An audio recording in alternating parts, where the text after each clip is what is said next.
Welcome to the Man United Agenda. This is the post-match reaction show. And as you can see by the faces, it didn't go too well. It's not looking good.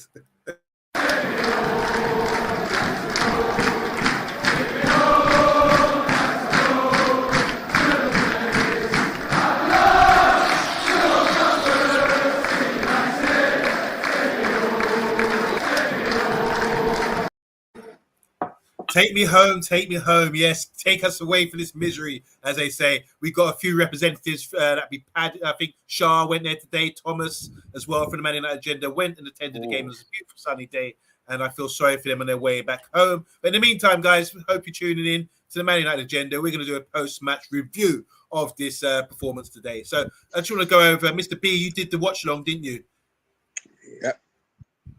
I've noticed just as before the show started, you weren't really saying much. I can see smoke coming out your nostrils, flaring up like a volcano in there, bruv. Are you okay to continue? I'm fine. There's faults in the team. I understand that, but you know, we kind of said to ourselves we'd make it a new season. You know, not forget about last season shit show. We start from scratch. So I'm going to start from scratch. I'm going to forget that McTominay was a bomber hole the whole of last season and that he started today and carried on in that exact same vein. So my thoughts are on the game today, not what they've done previously. Yep. I'm going to base it on exactly what I saw today. So that's great. I mean, that's fair enough. Just to give a talk on the performance today. That's all we can do, I suppose. And then we can talk about the other stuff later. Welcome, Eddie. How you doing, man? Don't like to meet in these sort of sad circumstances like this. You know, we should all. That's why I wear black. You know, because it's one of those days, isn't it, Eddie? Eddie, you watched the game clearly. Did you want to appear? I thought you weren't going to show up. You know what? I wanted to catch up with you guys. That's a big thing because last season as well, when it was bad, right? It still is bad. It was like to talk to you guys. It was like nice therapy to get that social energy and things like that. And it's like I admire your energy despite this game. You know, it was a bad game, but I'm all right to just because I'm analytical like you guys are. I'm all right to come and chew the fat and talk about what went wrong. So I was about to say I'm looking forward to getting into it. That's the wrong phrase, but yeah, let's get into it. Guys, should we charge a swear jar today? Is there a risk that the swear jar might topple over? There is a risk. I've tried. But no, Eddie, to be Brock. Do you feel the same as Mr. D? I mean, have you come on? It's a bit too soon. Should we wait a couple of hours, or do you think it's best time to talk about it now when it's still fresh and raw? Yeah, I think you've got to come on and really talk when it's fresh because as well as having like the logical opinion, you want to have some emotion there as well. You want a nice balance. Yeah. You know, life is about balance. So I think it's only right that we come on straight like this, you know. So I don't know if you want to start getting into it, but I will indeed. But first of all, obviously, as people watching, I just want to give them a big shout out. We've got good and bad in the house, which is saying make sure you subscribe to the channel, press the like button. Dom P saying good afternoon, panel. What should the United board do to back the manager? We're going to come on to that in a second, so I'm going to come back to that one straight away. We'll say hi to Olakunle. How you doing? He's a Liverpool fan. He says, "Amondi, you here, bro? Or are you still polishing up the trophy United won in pre-season? What's it called? The Bangkok Cup." Brighton sell half their squad and still manage to turn United over. Matthew Bass's in the house. How you doing, Matthew? All the way from Brummie. Matthew was brilliant over the weekend or on Friday Night Takeaway. Really enjoyed listening to him. Rebels in the house saying Shaw was poor, central midfielder wasn't functioning. So many issues to resolve. Roy Keane's comment after the game was 100% bang on. We're going to come on to that any second now. Gavin Ward saying McTominay, Bruno, and both fullbacks was shocking. Need 6 new players before we get anywhere in the top 4. Hope you're all logging this, guys. Gumza, sorry. How you doing, Gumza? He's saying good afternoon, panel. Yes, I hope you're tuning in. It's good to see you. Swear jar off today. Gerard. Want to say hi, everyone. Give away to Gerard. How you doing, man? I haven't seen you before, but he's saying nothing's going to change till the snowflakes are shown the door. Big culture change needs Rashford, Maguire, McTominay are done, to name a few. So welcome, Gerard. Nice to see you, and great comment. I do agree with you. Pipe 71, how you doing, bro? Said you need a defense. My guy. You need a midfield. Apart from that, everything else is gravy. Definitely have enough to make 40 points needed to beat the drop. Oh God, it started. I like that. Gary Ward saying, Mr. B has already filled the swear jar on the watch long. Is that true? And Gamagun's assist last one here saying poor first half. You looked a lot better in the second half. Yep. Totally agree. So, anything to add to those comments before we really go in? Because I wanted to touch on two things really. I just want to say, like, some of the jokes, I'm taking that as good levity, because this is why I do comedy stuff on my channel as well. Because when Man United do this kind of thing, you need laughs. We need laughs today. It was a poor day today. So yeah. So just to add here to what Rebel was saying. So after the game, we'll get into the game and everything else. But after the game, Roy Keane has quoted this about Erik ten Hag. He said, "Give the man a chance. Give him money. He's got to recruit. There's issues upstairs at the club. There are protests from the supporters today. Big problems at United." So he said, big problems, emphasizing how big the problems are. That's from Roy Keane. This is after day one, you know. So let's just talk about the first thing we're going to cover today is going into the match, the starting lineup. And obviously there was a bit of contention, wasn't there? Because we didn't have Martial, who's been playing really well in pre-season. And then we had a dilemma here. Do we play Ronaldo's 45 minutes match fit and sulking as well? Or do you mix it up and do something different? So I'm going to come to you first, Mr. B. You saw the starting lineup. Is that how were you happy the way they shaped up? Or would you have picked Ronaldo and saved face? I mean, where do you stand with this issue? Ronaldo didn't deserve to start. I'm glad he didn't start Ronaldo. Okay. My big issue was obviously, you know, them two in centre midfield already. I don't want to start cussing in the show too early, so I'll just leave it at that. I wanted Malacia to start. I expected Malacia to start over Shaw. Yeah. Up front, Bruno started as the false number 9, and to us it didn't work, to be honest. But I don't think Rashford can play how he wants that forward to play. The pressing part of it, fine. He'll run and scatter after a man, fine. But there's other things that role involves, and I'm not sure that Rashford was cut out to do that. I'm glad Eriksen started. But yeah, I was reasonably satisfied with the starting team. Obviously, I didn't want Fred to start. So they did. So there were other options, though, Mr. B. Like we were discussing it in the preview show. Other options would have been maybe Elanga. Ahmad apparently started up front the other day. So none of these would be in your contention for you. No, they're not good enough. And I think Ten Hag wanted to go with experience, players who have been there, who have done it. That's more what I think why he went with certain things today. What I hope he's seen is that training and pre-season is completely different from a league game. And now, obviously, the players that he had in there, he's seen their limitations. We know their limitations. The fact that he's seen it in a game at home where they should have been on a completely different level to Brighton. Yeah, I'm hoping that he's seen certain things and realised that there's certain players who just should not be starting for Manchester United. Can I ask real quickly, because it's interesting to talk about what Ten Hag has seen before. Remember in the press conference, right? He was asked, did you look at the 4-0 that Brighton did against Man United last season? And then Ten Hag said, I'm not focusing on that. It's about moving forward and doing what I want to do. Do you think that was true, where he didn't actually do like homework on this guy? Yeah, because it's his team. But come on, look, this is me. In possession, we're not too bad. The dirty side of the game, the players do not want to do. The running back, the tracking back, the covering space, they don't want to do it. They all want to be glory boys. You understand? I think some of them did come back though, like especially McTominay. Like they were trying to get back. It's just that. Please, don't talk to me about McTominay, bruv. Do not bring him up today because he was absolutely fucking shocking. He's been bad. I'm not going to defend him. I'm just saying things that I saw where they were trying. He was trying to get back. So he shouldn't have been out of position.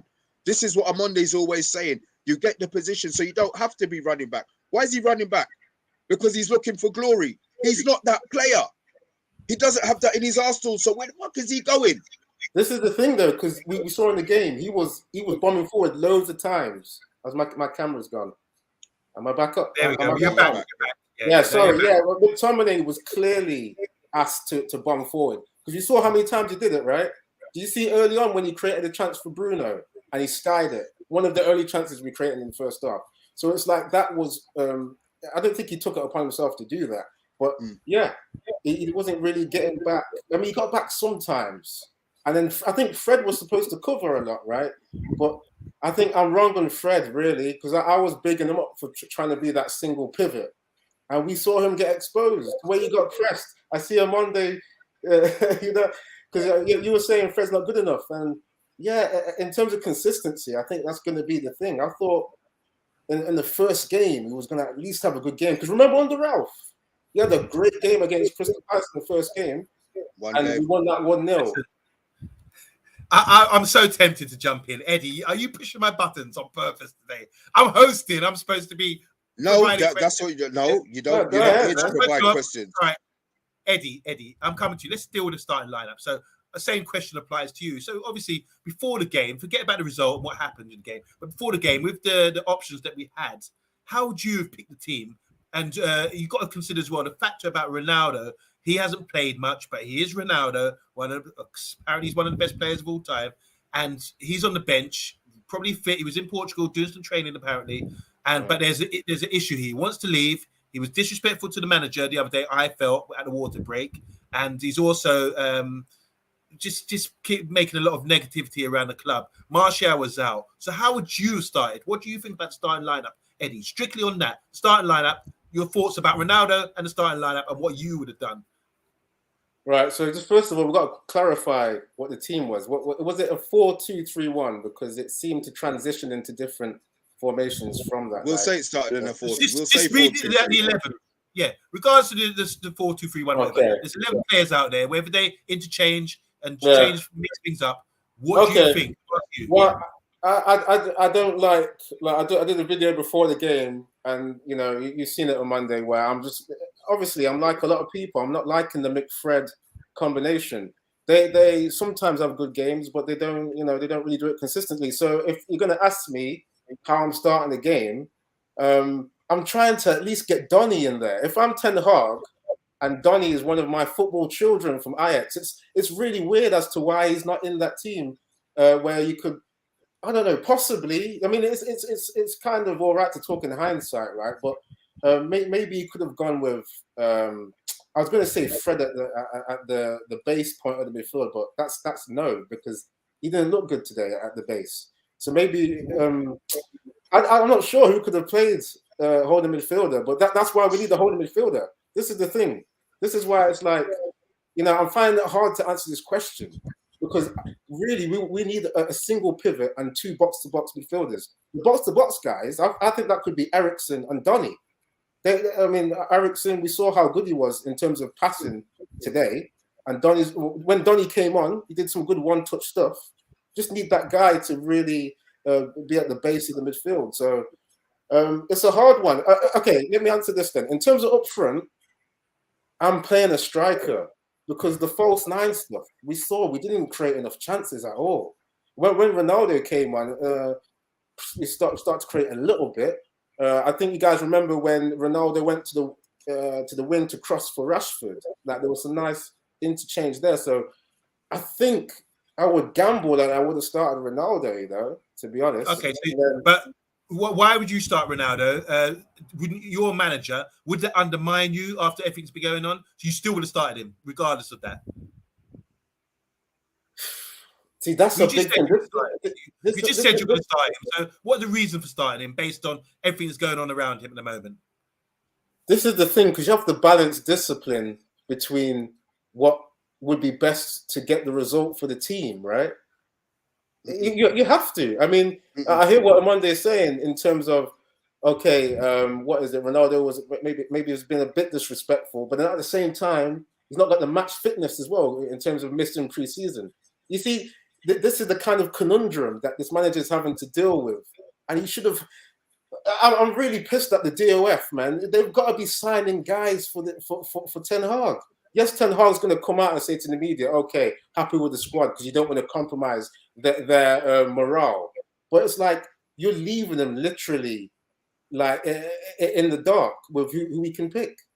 It's like I'm sorry on Monday. I'm finding it very hard to answer these questions. Eddie, the question is about the starting lineup. I think we talk about directors of football and signings and that kind of thing, just about what we had today, what the options had. So one thing I think I'll pick up on what you just said, I'm going to bring it to Mr. B, was about the players we had available, about a number 6, because for me, Fred was not accept. It wasn't acceptable what he did today out there as a number 6, the deepest of the midfielders. It was unacceptable in my eyes. Mr. B, with the options that we had, who should have played as number 6? Someone who's comfortable on the ball, can bring the ball out, and not phased, that kind of thing. With the options we had in that squad?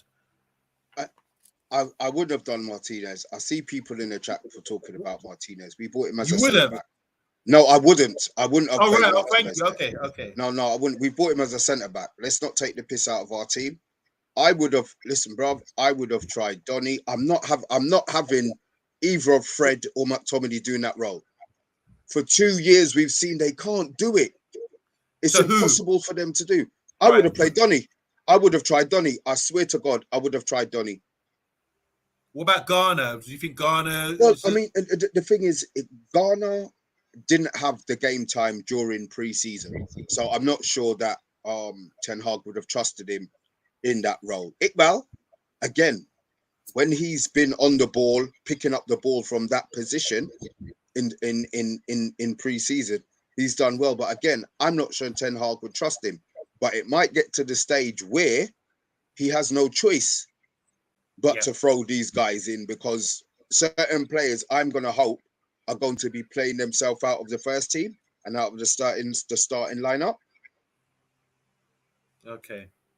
Well, in my opinion, I with the starting lineup, I did think I was a bit concerned with what obviously in hindsight we can think something differently, but I really would have, like, the way we want to play going forward, we're looking to get Frankie de Jong in.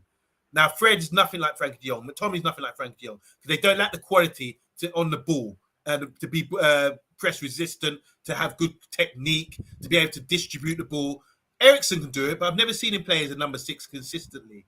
I would have played Garner, or I'd have played Zidane Iqbal, regardless of what thing. From what I've seen, these guys have the ability and are closer, more of a clone of Frankie de Jong, the player that we apparently need, than Fred and McTominay, who were struggling. Fred in the first couple of minutes really struggled to do that. So I was really disappointed watching the game, and after seeing the lineup, see that these sort of players in that midfield who couldn't manage that sort of side of the game. Technically not good enough. Good players, but technically not good enough, and not to do the role of the guy bringing the ball out.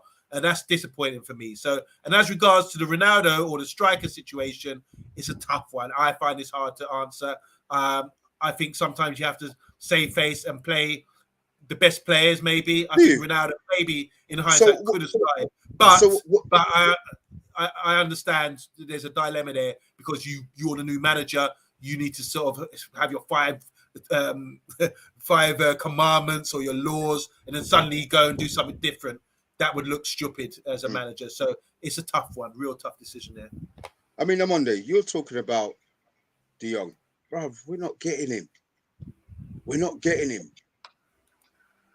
You know what I mean? I know that's a different show and it's not for today, but I just feel that the players that we have, there has to be somebody in our club who can do a role better than the 2 that he's chosen today. This is my point.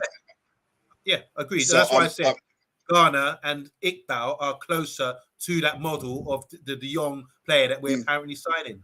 Those are closer than what we see today from Fred and McTominay. Ball retention is really poor. So can I just say something on that? Yeah. I mean, the thing is, he's going to have to, like Ten Hag, because those guys don't have experience like the likes of Garner and Iqbal.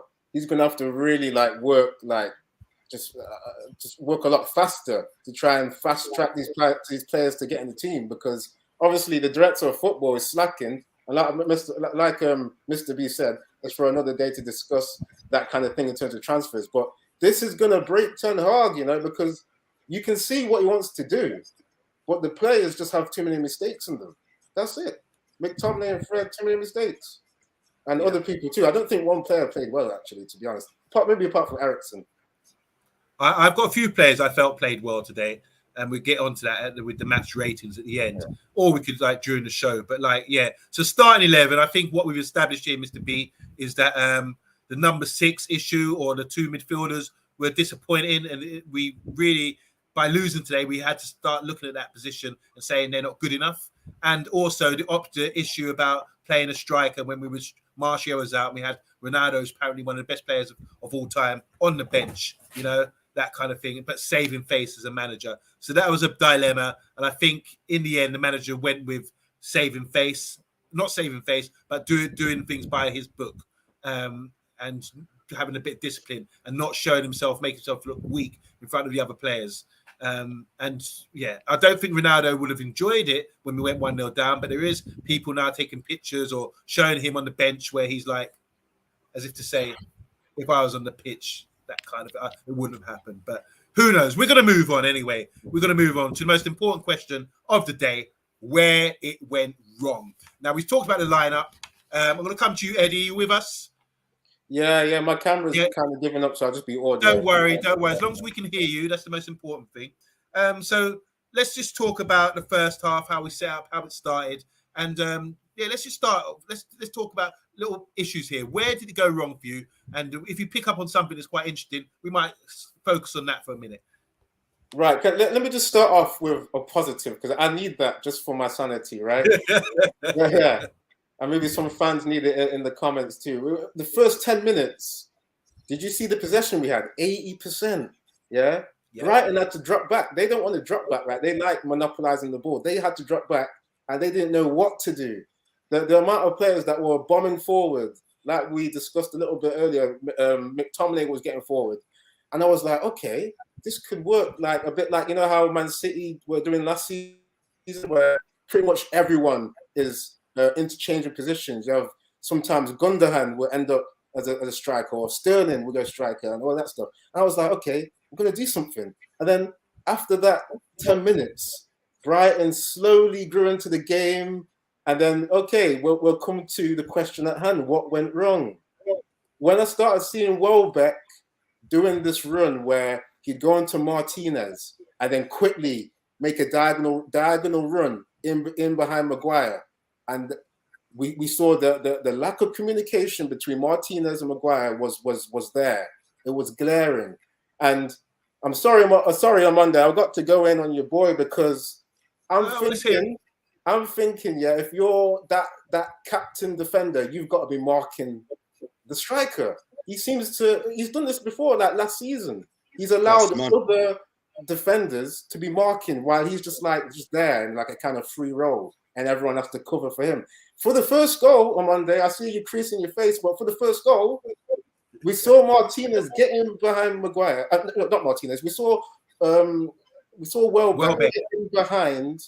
Maguire, and then Martinez had to go right across behind Maguire to cover, and it just created a confusion, and all other players were trying to run back and cover, and I think that happened a couple of times. So it's not all blame on Maguire, because there was a lack of, like we talked about Fred already. He wasn't covering enough, and he was creating bad situations by. When he got pressed, he'd lose the ball. I don't know how you teach being ball press resistant, because he doesn't seem to have it. And then some 50-50s, he was getting bossed as well. It's a big problem with Fred. That's where it went wrong there for quite a bit. For me, guys, I don't know about Sancho, I think he was too quiet.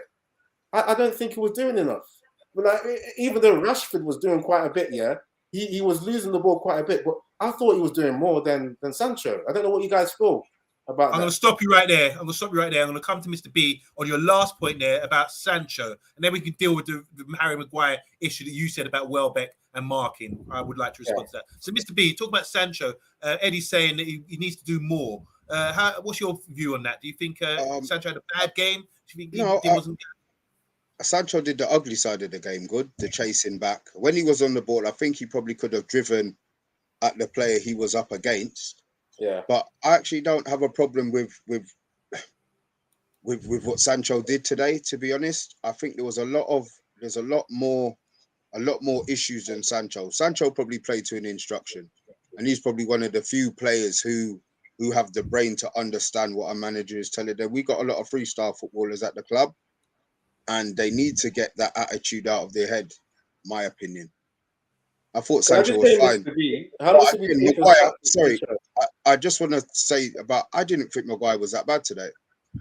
Maguire's, for me, one of the best players.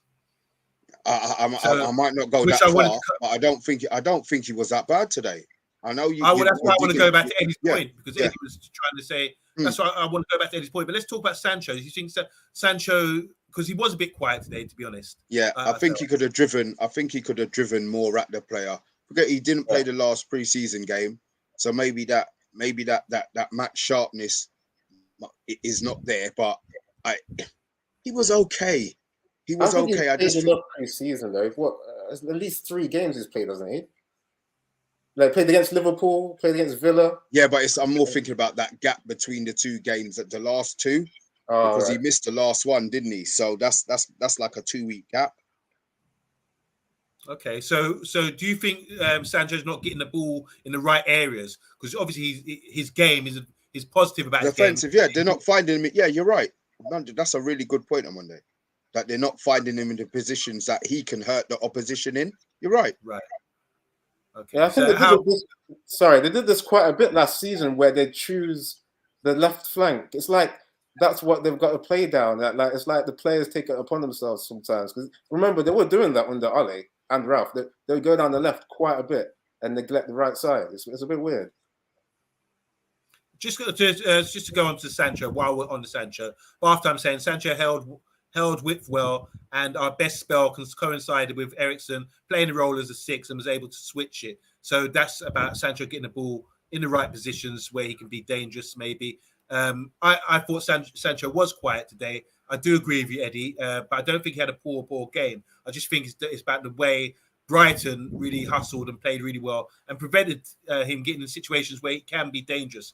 But otherwise, he done the bits and bobs well. But we expect sometimes to see getting the ball, driving all the time, running down the wing, all this kind of superstar stuff at Manchester United. But I think Sancho's a very good player, and I think he's one of our best players at the club. It's just, unfortunately, we were neutralised in a way today, because when you got players like in the midfield, you can't distribute the ball and can't get it to him early or can't get out of the feet. I saw McTominay time and time again today getting the ball and just driving with it sideways to reduce the distance to his next target. When another player like Eriksen get the ball out his feet and pop it to his target, this makes a world of difference. It slows up the game. And Fred as well, just like giving the ball away, weak as well, can't pick people out. It has to be short passes. He can't find someone long. So that's I think the issue with Sancho. Let's go back to Maguire now, because we've got Spurs for life in the house, and he's like having a great ball here. Lots of laughter. Saying Maguire, one of the best players, ? And laughing at that as well. And then we've got other people as well talking about Maguire. UK Strains is saying Harry Maguire is a liability. He's finished. And then Bath Time saying I thought Maguire was our best player alongside Eriksen today. So can we touch on Maguire, guys? Mr. B, do you want to start on that? Harry Maguire, his performance today? Today he was. I didn't think he was really an issue. I still don't think he should be starting. I think it should be Varane. But while he's there, he's made him captain, so I assume he's going to give him the chance. But I don't think he was really the issue in regards to the goals conceded. Normally we can blame, you can pinpoint him for not doing this or him not doing that. I don't think it was really. So yeah, I'm not a Maguire fan at the best of times, but I won't dig him out today. I've got to go in with my shovel in a bit when you finish, Mr. B. Yeah, go on. The shovel's right there. Go on. Yeah, because I've got to dig him out, Mr. B, because I notice little things, man. Like I said, there's times where you see he allows his partner in defense have to deal with the messes, but have to deal with players running all over the place. There was one big thing I saw, yeah, which this guy has been doing this for ages. When we're on set pieces, yeah, he won't be marking anyone. Yeah, I've noticed that. Yeah. Did you see? Yeah, there was a close up on the stream I was watching anyway. Malacia was marking Dunk. Yes, I saw it. Yeah. Yeah, and then he was Maguire marking. No one. He didn't take responsibility for that. Yeah, definitely. Why do you think that is? Well, you say he's one of the best headerers. That's what you're going to say in it. He's one of the best headerers. I've got my own reasoning for that, maybe. But okay, why do you think that is? Okay, so me, I play today. I play centre back. I'm 6'5". Right, I win everything in the air. I'm a free man. I don't mark people on set pieces, defending set pieces. I don't mark anyone. I get the free run to attack the ball. That's my role. I don't mark people. I can. For example, there's a corner today, and they had like a guy 5'0", Indian guy standing around, and they wanted me to mark him. I said, no, leave him. He's not going to do nothing. I had control. I'm zonal marking. If the ball comes in a certain area, I'm coming through everything and I'm clearing the ball. I think Harry Maguire, if you're saying about, he should be marking this guy or he should be marking Dunk, I think I'm suggesting that what I do, I zonal mark and make sure I get a run on people. Because if I'm stuck marking someone, they can take you out and say, right, we'll stick this 6 foot guy on Maguire to mark him, and then we have Dunk and other guys getting a run on people, which happened against Burnley last season, So I think that needs to be organised. Maybe we need to look at that in more detail. But for me, I think the best header of the ball should get a free run to attack a zone and clear the ball, in my opinion. I think that's a bit risky on Monday. If you're leaving Dunk on Malacia, say you're not in the right position, that could easily happen. And then Dunk doesn't even need the run on Malacia, does he? He's just taller. He's going to run it all day. Let's talk about this. So Dunk is the tallest player in Brighton's team, and he's dangerous to set pieces, right? So do you suggest that where was Dunk standing? He's at the far post. So if you get our best header sitting on Dunk on the far post, and they decide not to play at the far post, then our best header has been neutralised out the game. Yeah, but then everybody takes responsibility for. Surely on Monday you don't have Malacia marking Dunk at 6'5". It's like me marking you. What's the point? Yeah, you know what I mean? Or you have it to a certain area where if he comes into this area, he's Maguire's man. But where Dunk is a danger area to me, so that Maguire should be having the Dunk. So we're talking about Maguire. So here's the question: we're talking about Maguire in this circumstance because he's the best header of the ball. What about his partner, centre back partnership with a 5'9" guys? Does this come into question? Yeah, but we haven't seen. We say that we've heard that Martinez is great at winning headers and blah blah blah. But if a man is 6 inches taller than you, he's 6 inches taller than you. It makes no. You don't even have to jump. You just stand up. The ball's going to lick you the top of your head. And can I just say real quickly though, do you remember, guys? I mean, if you watch Match of the Day, we see so many times when zonal marking is criticised. Yeah, a lot of people that are on the attacking side, insert pieces, get the run on the people that are not marking. It happens. I've seen so many clips on Match of the Day that shows the flaws of it. I'm sorry, Amanda. I just don't think you're allowed, because you said Dunk was the most dangerous at set pieces. I just don't think you leave him there and gamble, that the ball doesn't get to him. I just think that's too risky. Did they score from that set piece? No. Because sometimes if you're good, for example, sometimes say Malacia is on this guy. I saw this situation where there was Malacia he was marking big guys bigger than him. Sometimes you just stop their run. You just stick on them and just pin them down and stop their run when they can't be effective unless he can just, you can't get running you, bam, the header in. You know what I mean? In the box, you need to have a bit of movement to attack balls to be dangerous. If you're just standing still and you've got a short guy pinning you down, you can't get running him. So you just got to do that kind of header. You're not going to get much power on it. So I've got to look at that more. But my point is this. I can understand why Harry Maguire might not be marking Dunk. That's just my point. Because he might be the better header. He's got to attack a zone and clear the ball. That's my opinion. That's what I do. That's what, and I don't. And I always make sure if it goes over me, I said over me, and someone else will have to pick up the pieces. It's not about responsibility, but you attack the zone. My zone is huge. If the ball goes into an area, I will make a run on that thing, especially defending the corners, and make sure I'm attacking that to clear it. And even if I don't win the ball, I'm clear saying Zach, and people know I'm coming through, and it's going to do enough to put people off. So I haven't got an issue with that because I just find this as an attack on Maguire and not talking about, oh, hold on a minute, where's Martinez? Or where's he at these set pieces? Is it an issue about his 5'9"? I'm not saying it is, but I'm just asking the question. Well, Maguire's going to be a point of focus because he's the captain, right? You want him to take control of the situation. Now, I'm really taking in what you're saying in terms of owning that area, in terms of, because we do see a lot of when Maguire just clear the ball. I've said before, now I'm not just completely criticizing Maguire. He's the best at heading. That's where he's good. But I'm just, to bring up that kind of situation where Malacia is marking their most dangerous guy on Brighton's side, I'm probably just going to agree to disagree. I just don't think he should be allowed to not be marked by one of our big guys. So maybe it's an issue of maybe the captain should tell McTominay to get on to Dunk, something like that. I don't know. He's quite tall as well, isn't he?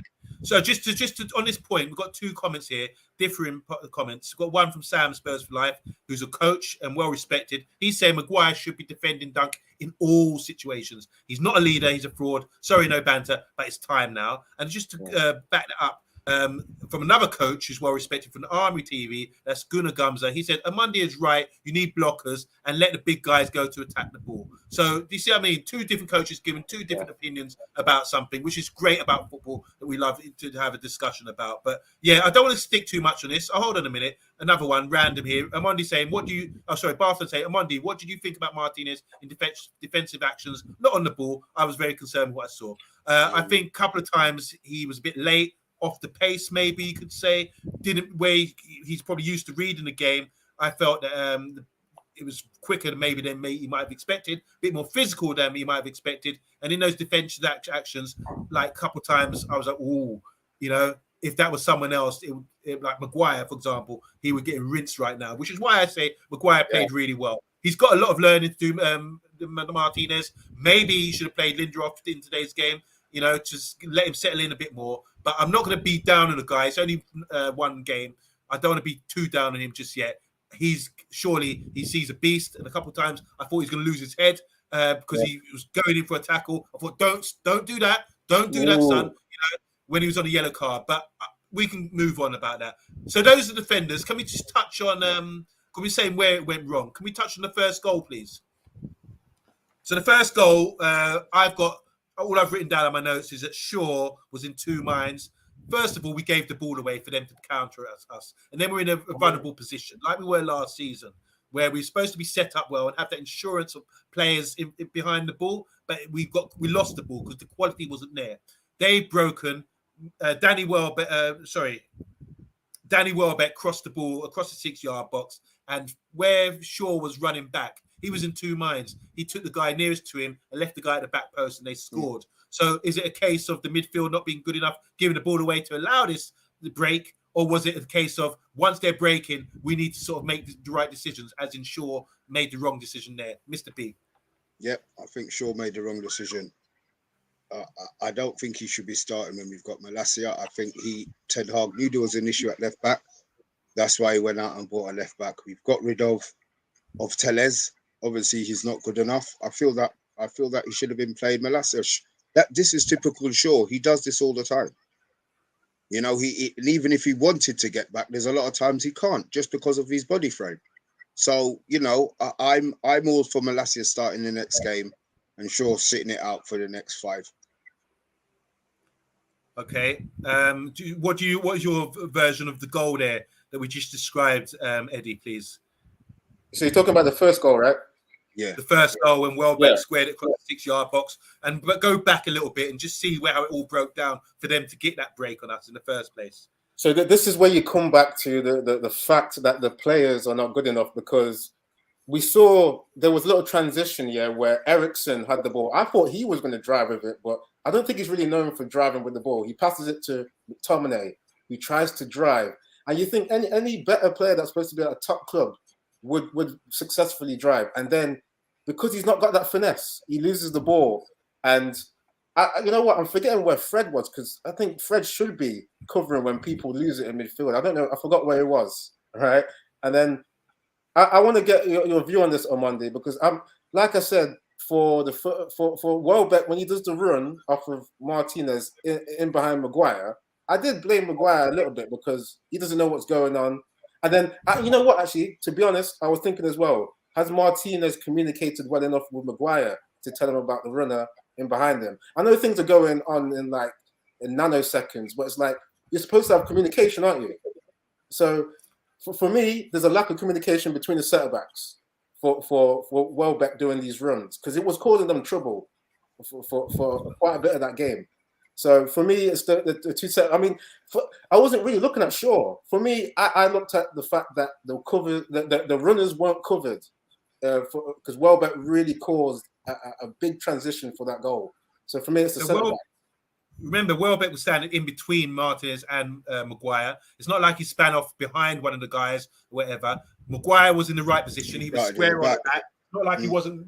Maguire wasn't looking that way, not seeing him. Maguire was squared up, seeing the play and seeing Welbeck as well. So I don't think that was an issue there. Once Welbeck goes in and he's onside, you just got to shepherd him away, which Varane does really well. Shepherd him away from the goal and get there, stand him up, don't dive him, and try and get him away from the goal, which I think they tried to do. I can't remember. I'm not going to don't quote me on it now, but I think that's what you're supposed to do. I understand this is what you call good movement, good running. But the thing is, for me, teams should not have the time and the space to head up and play that ball in the first place. That guy, I think it was Salcido or whatever, whoever played that ball in behind for Welbeck, okay, between the ball was played in between the centre back and the full back, that massive gap there. Whoever played the ball in had his head up and had time. That's what I was cussing about live watching it at the time. How come this guy can have his head up unchallenged? Because we've given the ball away, and now we've got no one there. He's got time to play a weighted ball into that area, which caused problems. That's the issue for me. Yeah. I completely agree with that. It just the McFred pivot, it doesn't work. We need to not see that anymore. That's all I'm going to say on that. Mr. B, I agree with Eddie. I get what you're saying about certain positions, but it's just limitations, man. It's just limitations that these players have. Okay, so that's the first goal. We will obviously on Tuesday night. I'm going to plug my show here. But on Tuesday night, maybe we'll talk about more in detail because it's fresh. We're still emotional. We haven't had time to really analyze what really went wrong. And I'm going to be joined by the wonderful Bath Time with Vaughan, who I rate highly, who understands the game brilliantly. And he's saying here, McTominay lost the ball, was ahead of Eriksen and Bruno. Wow. He got back there. He got back and there was a confusion between him and Dello, but Bruno and Eriksen were 25 yards behind still. You can't have that. So there you go. I mean, he's had time to really assess the game, and I trust his judgment there with that one. So McTominay's gone ahead of the ball, gone ahead of Eriksen and Bruno. And McTominay realised that. He's sprinted back, but Eriksen and Bruno were ahead of the play again. Same issue we had last year. Similar, the movement we had was similar to the Burnley game last year when the guy peeled off the defenders, and it was lack of communication as well there. So there's so many comments coming through. I'm just putting them out. I'm not going to be able to read every one of them, but there's a lot. This is what I love about the Manchester United agenda, guys. Don't you think that everyone's got a great opinion? Everyone's got a really good insight into football, and I might not agree with everyone's opinion, and we do, and some I do, but this is the quality of it, the quality of the show. This is why I love reading out these comments half the time, because look at this. Varane and Martinez are better partners, says Emma K. So it's all about opinions, isn't it? Bath Time again saying it happens time and time again with Bruno. He doesn't do the defensive work and exposes Shaw over and over again. So there you go. Second goal. Should we talk about the second goal, guys? Does anyone remember it? I've got details here. I'm trying. Yeah, go on. You should describe it because I'm trying to remember. Okay. So the second goal was a back heel. They were deep in their half. There was a little back heel, and they played it out. It was. Do you remember this? And it started from there. That was the counter from. Did McTominay lose the ball again at the beginning of that move? I can't remember. I think he did. I'm sure. Well, there you go. yeah. So they've broken. Yeah. They've broken, and it was my notes here saying Fred back post again. So they've broken from deep in their half. We was chasing back. They played 2-3 passes, had a shot which was deflected, I think, by De Gea, and then at the back post where Fred didn't, scan everything, the guy came in and scored. The same guy who scored the first. So once again, I don't know the details about who gave the ball away or whatever. But this It was saying, McTominay. Trust me. I remember my head going. I remember losing. I remember losing my shit. It was McTominay that lost the ball, bruv. And so it started with him again. Players still. I said I'm not going to go into players don't understand the system. You look for space on the pitch and you understand the areas that you're supposed to be covering. Again, I just feel that when teams break on us, we don't have the defensive nous to cut things out. You know, I say saying it on the ball, we look good on Monday. You know, not great, but we look good. It's just the defensive side, and this is the part of the game that players don't want to learn. This is the part that, you know, the last ditch tackle, the little foul on the halfway line that breaks up play. There's things that players need to learn, and this is where Ten Hag is going to have to earn his money. That's true. That's true. You know, because I was just thinking about the mentality as well after that goal. I mean, let me talk about the goal first before I talk about that bit. Fred, I'm just coming back to me now when OMONDI was doing the description. Yeah, McTominay, I think, he could have given away the ball, but he did fall victim to that back flick. I think he was the victim of that. That just, the victim. Save that for your comedy 10 minutes long. I'm looking forward to that one. Don't forget, guys, Eddie with Waffle, check him out, man. Hilarious. I'm sure he's gonna deliver something funny this week. Sorry, thanks for the plug, but just to carry on with that, Fred tried to. I remember Fred getting sucked in right onto the right hand side once McTominay got back flipped past, and then it was like 3 Brighton midfielders just had the whole centre circle to link up. They didn't even need to link up because they made the quick pass to the right, and then Fred had a chance to make up for it, like you're saying on Monday, where it was back post. And we've seen a lot of defenders do this, but like if you're going to be at a big club, you can't be on your heels. If he's really on his toes, like maybe like a Kante. I've compared Fred to him before. I'm going to take that back right now, obviously. But it's like you should be on your toes, especially when you've conceded possession. And it just all when we go through all of these points, it just comes full circle. So the players are not good enough. Mr. B was saying we looked good when we were like on the ball. Like I would interpret that as when we were pushing forward, we looked like we had instructions. That's what I would say, in my opinion. You could see what the manager's trying to get these guys to do. But then I'm going to get into when I was talking about mentality. When the second goal went in, we saw those unforced errors just start happening. I mean, I remember Maguire was doing a mistake, Fred was. I could count the mistakes that were happening where people were just passing it away. And it's like, you can try and get people's mentality, you know, to get them confident and everything, but you really are fighting against the tide when the guys are not even the right style as well. You got to teach mentality, style, and all of these things. So, I'm not surprised that this happened today, but I thought Man United would scrape it.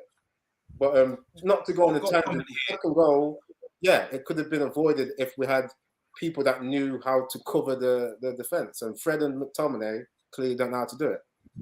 So Gavin Ward saying the fundamental thing, isn't it? That's the fundamental thing, isn't it? The players we've got can't read the game, both attacking and defensively. And do you want to say hi to Moz? How you doing, Moz? Big up, man. Welcome to the channel. He says, how can I continue watching Scott in our midfield? It's stressing me for years. and you, I mean, even your picture looks like kind of that depressed, white, you know, gloom and doom.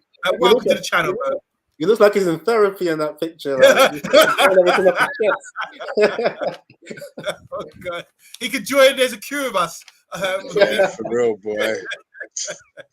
Oh, God. So that's the 2 goals. But I like what you're saying, Eddie, and Mr. B, you're both saying there were bits of play where we looked quite comfortable. We're going to go into player ratings and all that because we have to wrap it up quite soon.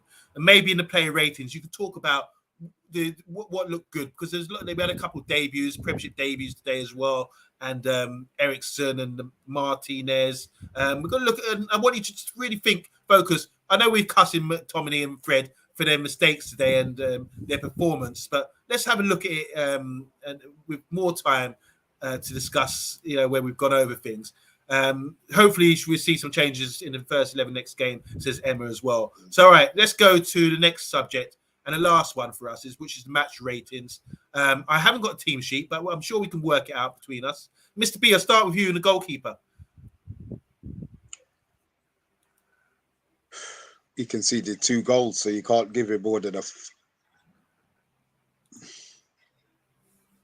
his plays are going to get. I'll give him a 6.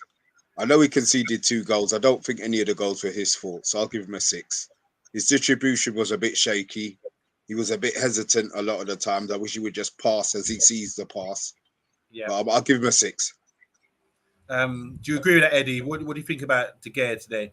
I'm surprised, Mr. B, because you were pissed off by the game. I'm going for a 4 because he conceded the goals, and like you said, shaky on the ball. That's a tax on his rating for me. I'm giving him a 4. I didn't like him today. Can we just touch on like we were saying with the goalkeeper? I mean, poor Dean Henson had a bad performance yesterday. But we're saying about the goalkeeper, a distribution, bring the ball out from the back. Did we see anything positive in that respect from our goalkeeper today?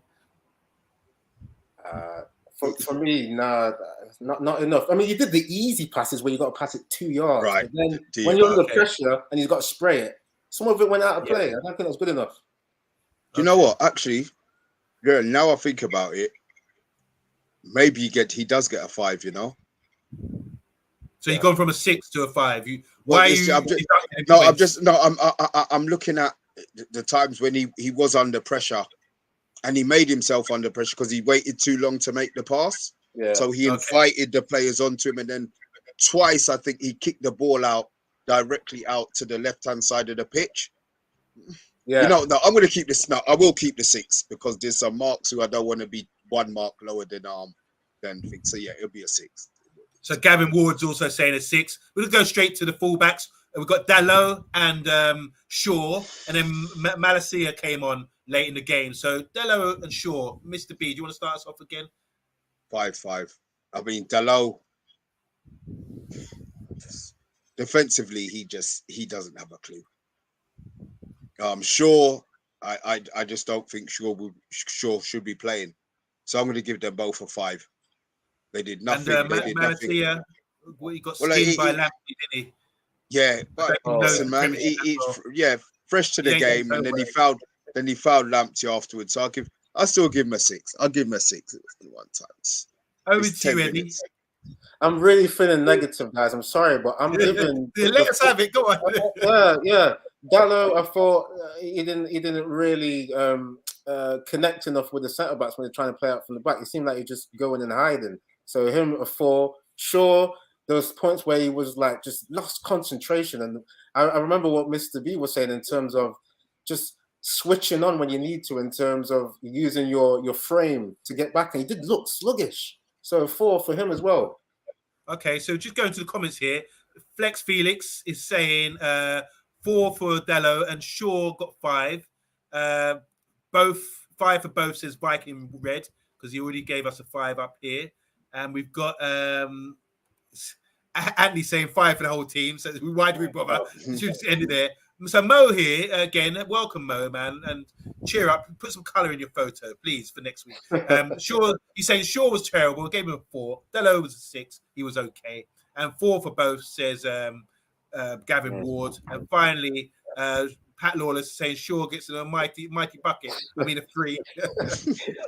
Centre backs, guys. There wasn't any centre backs came on. One got a yellow card in Martinez. What do you think about his debut and Harry Maguire as well? I want to chip in this as well. So I'll start with you, Mr. B. Again, Martinez and Maguire. Debut Martinez. I'm never going to knock a man on his debuts. His first game, he's got all of that excitement, all of that nerve. Martinez was fine, 6. Maguire, I'm not going to give a 7. I suppose I'd have to give him a 6 as well. He did okay. They both did okay. They weren't both outstanding. Maguire was slightly better than Martinez, I feel. But it wasn't enough to give him a higher mark. So they're both going to be on a 6. Fair enough. Over to you, Eddie. Oh, I see. I'm trying not to be negative, innit? Like I want to be like, all right. You said, what did you say earlier? You said, I'm going to be negative. Now you say you're trying not to. Yeah, because I'm fighting against myself. This is what I do. But anyway, I'll stop waffling and get into it. Yo, okay, I'm giving both of them a 4 because I don't think, like I said earlier, they didn't communicate well. They don't have the partnership chemistry there. I know, okay, like Mr. B saying, it's going to take a bit of time for Martinez to settle. I think that's where you probably don't start him there. You don't start him. So, yeah. You almost give away a penalty, remember? Martinez on a... It was a penalty. Yeah, it was a penalty. Yeah, that was a pen. What's VAR doing, man? It was a pen. It's shocking. So yeah, both of them are 4. So we've got other scores here from the people in the comments. Viking Red said 7 for Martinez, about 5 for Maguire. Martinez got a leap on him, says Emma. Maguire gave Welbeck confidence, says JR. How you doing, JR? 6 for both, says Gavin Ward. Pat Lawless is saying 6 for Martinez, 7 for Maguire. Some high scores. Wow. No man, did you see Martinez 30-yard blockbuster? That's big shot. He had a shot, didn't he? Yeah. He looks good with his left foot. Martinez was composed at 6. Maguire 4, Martinez 5, and Maguire 7. Mad, says Emma. And we're asking for scores, but Olakunle's in, giving an opportunity to cuss us again. Olakunle saying 5 and 7. Martinez to match his height. Wow. Very funny. I just want to touch on this. Oh, sorry. Here we got Mo again. Mo's saying Maguire can't be working the high line. He's too slow. Gets a 4, and Martinez gets started well and gives a 5.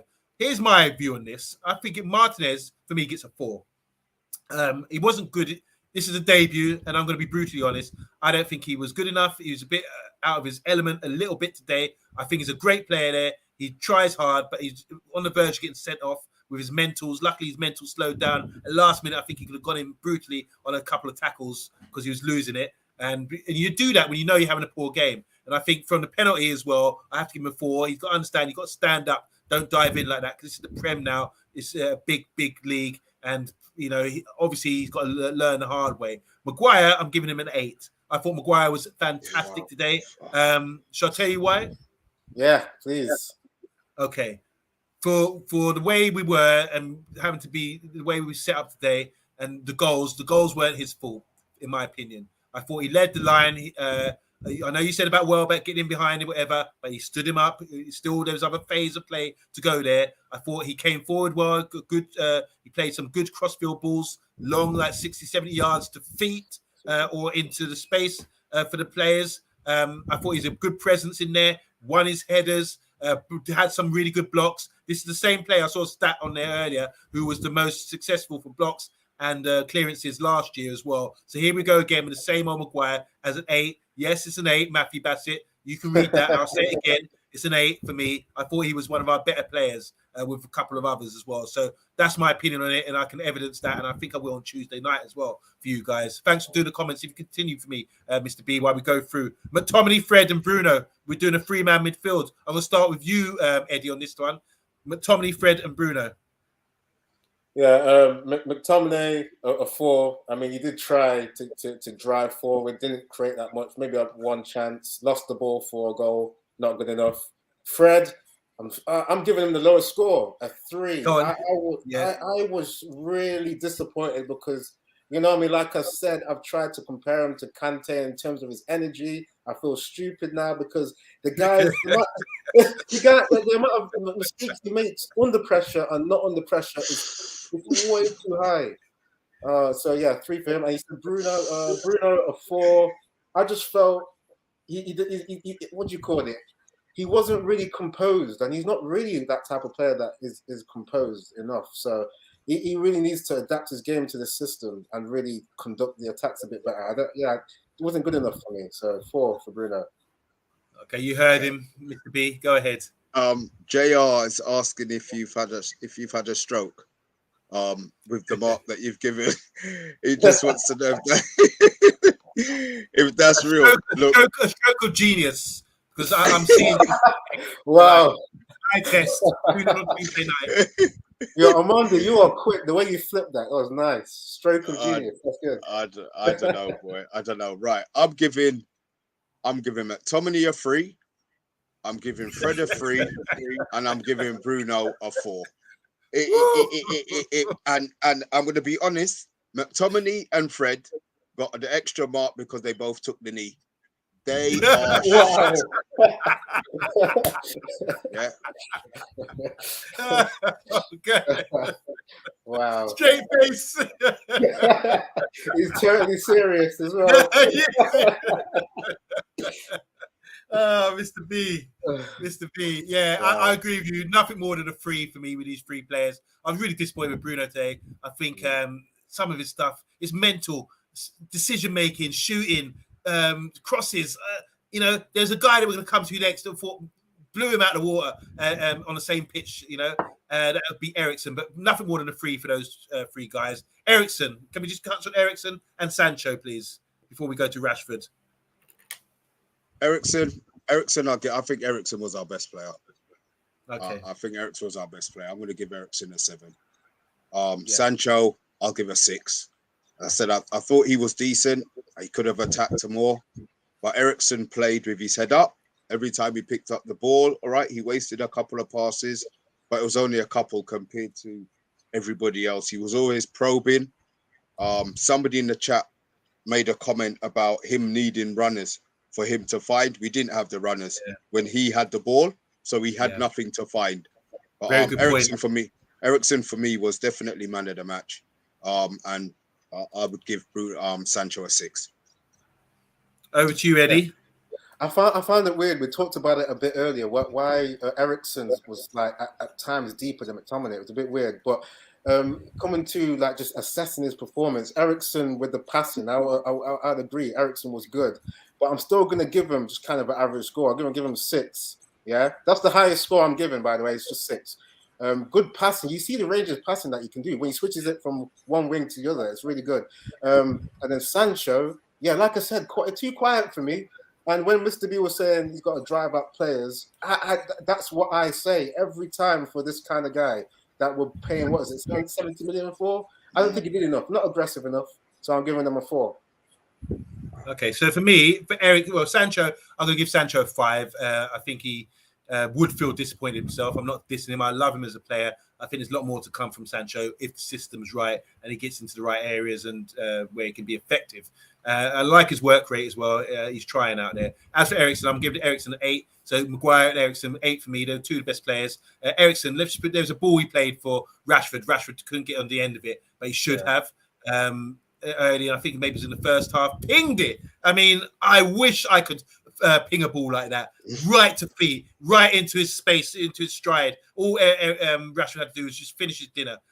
Eriksen's a class player, real class player, plays at his pace. And I'm watching him go around the pitch. He plays at one pace. He hasn't got electric speed or anything, but he dictates everything. And I think you asked earlier, why was he deeper than McTominay? Because I think he's more thinking, get away from here. Let me go deep and bring the ball out of play. Because I ain't getting, you ain't feeding me nothing out here. That's what I actually do think that. I think, and that's when you noticed, because Eriksen was kind of playing as the false 9 in a way in the first half. But when they changed things, Eriksen dropped back to number 6 almost. Yeah. When they took off Fred, and it was McTominay and Eriksen playing deep. So those two were sort of like, you could say, as double pivot. But such a class player, and this is how good he is that he used to be a number 10, he used to be high player high up the pitch, but he got so much ability and so much experience that he can play in those positions and play it better than someone who's supposed to be, who's locked out in that position as in McTominay and Fred, because he's got so much talent. So yeah, Eriksen for me gets an 8. And I said about Sancho as well. Lastly, we're coming to Rashford. I'm going to do Rashford quickly and pass it on to you guys. Rashford for me was poor. He gets a 3. Everyone's saying about Rashford, about his decision making, and he runs into traffic, and he hasn't, he's just got one. He's a one-trick pony. I agree with everyone. We've seen it time and time again. He needs to add more to his game. He needs to develop his game, in my opinion. There was a couple of chances today where he could have scored. He could have scored 2 goals when he was fed lovely. That ball I said from Eriksen, and another ball I think it was from Eriksen, where he plays. I can't remember what happened, but there was 2 instances I remember where I thought, Rashford, you should score this. Anyone else who's quality in that league would either bring it down, good touch, score these things. Forget confidence and all that kind of thing. You're a player, you're getting paid big bucks. this is standard bread and butter for you. I'm sure in training he would bury this sort of stuff, but it's just not doing it for me. And I think we need to consider someone else coming in who's going to be take over his spot because it's under threat for me. So Rashford for me, I think I said 4. I'm going to stick with a 4. I'll give Rashford a 5. The chance that he missed when they called offside, I'm going to assume it was Ronaldo that was offside. Where Ronaldo crossed the ball and he had 1-on-1 and he made the goalie save it. Regardless of if it's offside, that's the Sorry, chance. you go ahead. You talk that. So he gets a 3 from me because that's a chance that you put away. He's a professional footballer on. I mean, I'm not being funny. I'm not a striker, but if the goalie is coming this way, just touch it on the floor into the corner. The goalie's he whacked it at the goalie. Yeah, you know what I mean. Use your head, bruv. What hit the center of the goal? Use your fucking brain. And I like Rashford, but regardless of if it's offside or not, you put the ball in the back of the net. He's not going to know it's offside. And then when the camera pans to him, who the fuck you moaning at, blood? You missed a chance. Yeah. You know what I mean? So no, he takes a 3 from me, and I think that's the lowest I've ever given him. Can I show you why I'm going to stick with you, Mr. B, because I'm going to throw in Van der Beek, Cristiano Ronaldo, Garnacho, and Langa. Didn't get many minutes, but anyone to talk about those? Especially if Ronaldo, he had more minutes. Van der Beek, what I saw with Van der Beek is when he came on, he pulled a lot of the time out to Luke Shaw, and Shaw didn't find him with the pass early. He always went back inside. Van der Beek made space for a pass, and the players still weren't finding him. So I think Van der Beek did all right. I'd give him a 5, him being on the picture. Everybody else, you can't give him much more than a 4 because I don't think they did anything else, to be honest. Eddie, last word with you on player ratings. Okay, so I'm on Rashford and then the Sancho. Rashford, Garnacho, Cristiano Ronaldo, Van der Beek. So Rashford, I was gonna give him a 3, but I thought just because he was getting involved more with the game, more than Sancho, I thought, even though he's missing his chances, he had the chances. So I give him a 4, even though that's still low. And I agree with what you guys are saying in terms of, not being able to dribble and missing chances, all these things. Maybe it might be confidence and things like that, but he's got a ceiling to his technique. Going towards the subs, I didn't even say my one in my last year, but I would have said 4 for him. When Lamptey, you already mentioned it, Lamptey was killing him. It was a little bit embarrassing, but at least he wasn't on for that long to keep getting embarrassed. So he's probably, my last year is probably going to grow into the team. Hopefully he does. Donny, I've got on my notes here that Donny sucks, by the way. I can't believe he only got 13 minutes. I thought this is supposed to be one of Ten Hag's children, like I said. I don't get why he's not able to get in the Ole team, not able to get into a Ralph team. And now it seems like it might be the same with Ten Hag. So, okay, that's maybe a deeper point to what he did today, but he just seems limited, like only one touch stuff. He just seems so systematic, like he doesn't have enough initiative for me or enough strength to carry the ball. So I'll give him a 3. I'm sorry, Donny, because I was really, trying to support this guy. Then moving on to Ronaldo, I give him a 5, and that's one of my high ratings because he was trying these little quick runs. We don't pick out his early runs. There's something with these players. They can't see an early run, or even if they see it, they're too hesitant to try and pick it out. They don't pass it. The only one who will see the pass and make the pass in our team is Eriksen. Yes, exactly. We need more players like Eriksen that are just they have the twitch fibers to just cross it quick. They have the instinct. So, Ronnie, he should have an assist because I think VAR would have given that goal if Rashford. That's right. Right. I think so. Yeah. So okay. Just on that Donny thing, got a couple of comments about Donny. Halftime saying we were well on top when Donny van der Beek came on, and then we didn't create another chance after his introduction, so that's a negative. Matthew Bassett saying he doesn't see Donny having a future at the club, and Viking Red said Donny's like Marmite, and Donny's the talking point a lot, isn't it, for the last couple of seasons since he's been around. We expect so much better from him, don't we? And now that he's got a manager in that knows him, as you said, is one of his sons. We expect him to blow, but he didn't blow today, that's for sure, when he came on. But anyway, guys, sorry, one more thing. because you're new, Mo, I'm going to answer all your questions. You know, sorry guys, I'm giving special. My name's OMONDI Juma. Yes, it's a Kenyan name. Prince born on Sunday. It's my middle name. My name's actually Zacchaeus OMONDI Juma Forbes. That's my name. And but my family is Jamaican. If that makes thing, with a hint of Irish. Anyway, anyway, are you Kenyan? Where are you from, Mo?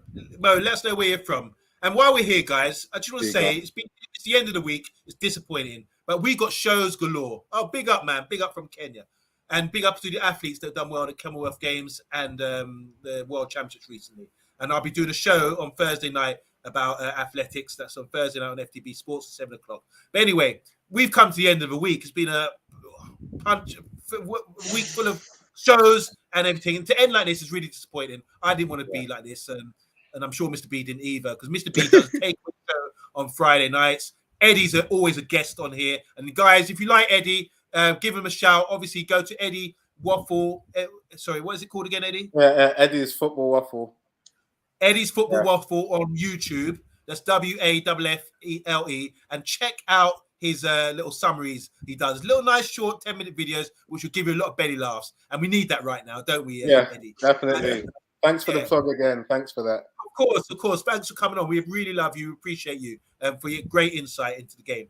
And also, guys, if you're watching, I'm saying this once. I'm not begging you, but press the like button. Give us a helping hand out here. You know, we need to be generous, because our team aren't being generous right now. So try and be generous towards the Man United agenda. And all it means, just press the like button, give us some support. And if you want to have a chat afterwards as well, give some chat into the comments after the YouTube. Once we finish the show, give us a chat, and one of our great panel will come back and have a conversation. If not everyone, especially if you say something controversial or you say anything about Maguire, that will definitely bring me out. Wow. Or if you say anything, give you a hint here. Say something about Fred negative, and you'll see Solo's on. But it's wonderful today. We had a watch along. Tomorrow night, what's on, Mr. B? We got Studs up Monday night.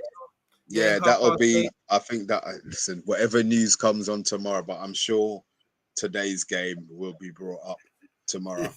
We might have a special guest on tomorrow. Not too sure. Yeah, we've got Andy Tate. So it should be an interesting show tomorrow. And that would be, so we got shows every day of the week at 8:30 on the Man United agenda. And those that know that it's like clockwork. You just check your watch by us, and we will be there smiling, hopefully, and talking about our favourite football club. Definitely Football Waffle, not Blue Waffle, says Gavin Ward. Yeah, definitely. We love Eddie. We love Eddie. Honestly, check him out. So on that note, it's been a disappointing day. Any last words, Mr. B? Nope. Nothing that's going to involve no swearing. So no, I have nothing else to say. Guys, I just want you to enjoy your day, man. United let us down as per usual. I think we need to get used to it for the next 2 months.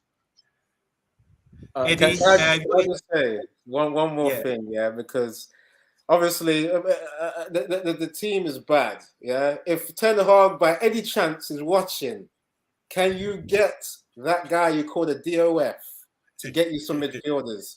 Because we're going to see more pain. I mean, Ten Hag, on Monday you were saying maybe you might be a wizard. I think you're saying maybe you might do that kind of thing, but I don't know with these guys. We need midfielders. Yeah, that's what I got to say. And guys, look, it was the start of the season, new manager, everything else. But guys, really and truly, I'll be honest now, if you were looking for a display of pride, you should have gone to Brighton today, because it's the Pride weekend down there, and it wasn't at Manchester. We are disgusted with the performance and disgusted with the result as well. So we're really poor. Don't forget, Tuesday night will be Premier League fantasy football that's run by Rebel and Column as well. So if you're part of the Premiership League fantasy football and you've picked some poor players this week, like myself, and you're gutted right now, tune in and get some advice, because I'm getting lots of tips from the boys, and Ross as well, Aston Villa fan, all the way from South Africa. Big up Ross as well. Get some advice from the guys about how to improve your team. And obviously, Tuesday night at 10 p.m, myself and Bath Time will be going into detail. Eddie, you're welcome if you want to come in on this, Cool. I'll let you guys know. Yeah. We chat backstage if you want to come in, or anyone else who wants to come in and talk details about the game. We're going to fine tune everything and hopefully have a tactics board up and all that kind of thing and see how we get along. But that's about it for now. thanks for tuning in, guys. We really do appreciate you. Mr. B, I'm grateful you're here as well, because I didn't think you'd make it. Volcano knows, you had it. And it's a shame we can't see your face, Eddie, because you got your tank top on today, looking like Mr. T. The thing is, my camera's depressed from the game, so I just gave up. Yeah. All right, guys. Thanks so much for the comments as well. We love you guys so much. We're signing out, and we'll see you tomorrow at 8:30. Bye-bye.